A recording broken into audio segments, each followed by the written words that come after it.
ازيكم يا اصدقائي؟ عاملين ايه؟ لعبه لغز فتح الباب، تعالوا نفكر هنفتحه ازاي سوا. بندور على الكود او المتاح في كل مكان. انا هنا ضغطت على كل حاجه، نورت اللمبه وطفيتها، مفيش حاجه ظهرت. حركت البرواز ما كانش بيتحرك. دوست على قصريه الزرع يا جماعه اتهزت بس مفيش حاجه ظهرت لي. دوست على الادراج ما فتحتش. حركت التليفون ظهرت لي ولاعه، حاولت استخدمها كده نفتح بيها الباب او افتح بيها الخزنه، ما نفعش يا اصدقائي.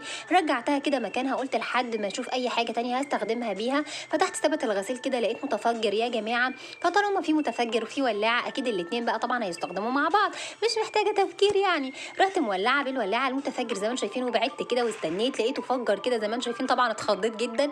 فتح لي الخزنه، ببص ايه اللي موجود جوه الخزنه يا جماعه.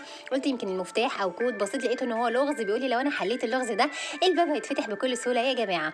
انا قعدت افكر هو اللغز ده بيتحل ازاي، بس قعدت استجمع كده لقيت فيه دواير الوان واسهم بنفس الالوان. فقلت اكيد هو طالما الدوائر بتتحرك عايزني اودي كل دايره عند اللون او السهم بتاعها الخاص بيها. فانا بصيت كده لقيت فيه لون اخضر فوق، والدوريه الخضراء زي ما انتم شايفين بتتحرك معايا عادي كل الدواير. فهحاول اطلع الدوريه الخضراء دي عند السهم الاخضر او اللون الاخضر التابع ليها. واول ما الاقيها نورت زي ما انتم شايفين كده عرفت ان هو ده اللغز يا جماعه. المفروض ان هو يتحل بالشكل ده. فهحرك كل بقى الدواير، كل دايره عند اللون الخاص بيها. زي ما انتم شايفين هنا انا حركت الفوشيا اهو، نور الفوشيا معايا. هحرك الازرق في النص واطلع البيربل عند البيربل موف كده، نور يا جماعه معايا. حركت الاصفر نور والازرق نور، وبالتالي اتحل اللغز يا جماعه والباب اتفتح. وكده بس خلاص، استنوني في فيديو تاني جديد بلغز جديد. ودلوقتي الفيديو بتاعنا خلص، اقول لكم يلا سلام، باي باي.